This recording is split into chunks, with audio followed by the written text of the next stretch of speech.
Sports Flash TV na may dati. Ito ay lagi kang panalo, bakbakan na sigurado, mga balitang... Ryan Garcia, kinumpirma na ang laban versus Pitbull Cruz. Pag-usapan natin yan mga ka-flash. Pero bago ang lahat, huwag kakalimutang i-like, mag-subscribe at hit ang notification bell para updated ka sa mga bidyong katulad nito.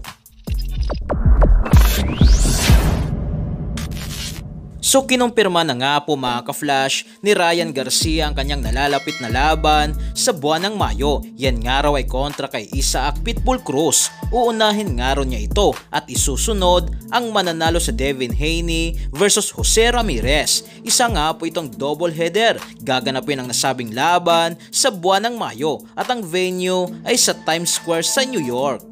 Kung mananalo nga po dito si Ryan Garcia at Devin Haney ay mangyayari ang kanilang rematch sa buwan ng Oktubre. So masasabi nga po talaga natin mga ka-flash na sobrang ganda nitong ginagawa ngayon ni Turki Alalshikh dahil sa pinaghaharap niya talaga ang malalakas at hindi yung malakas kontra sa hindi kilalang boxer.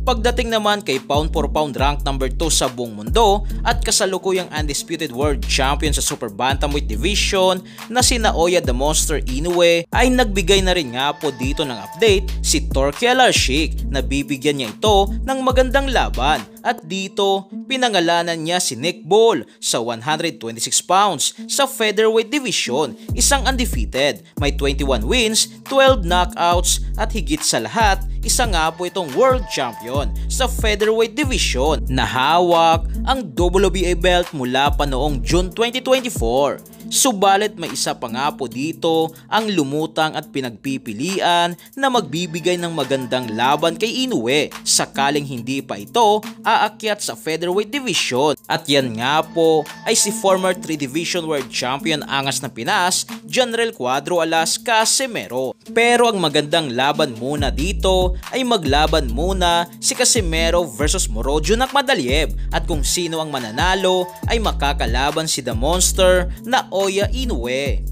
Sa ngayon makakalaban muna ni Inoue ang Koreanong boksingero at hindi rated sa mga sanctioning body na si Kim sa January 24 at isusunod naman ito sa buwan ng Abril ang number 1 sa WBC sa super bantamweight division na si Alan David Picasso. Pero kung sakaling hindi na naman matuloy ang laban ni Inoue versus Picasso ay wag naman sanang maghanap na naman ito ng hindi rated at wala sa ranking ng WBA, IBF, WBC at WBO. So yan lang para sa ating balitang boxing. Ano bang masasabi nyo tungkol dito?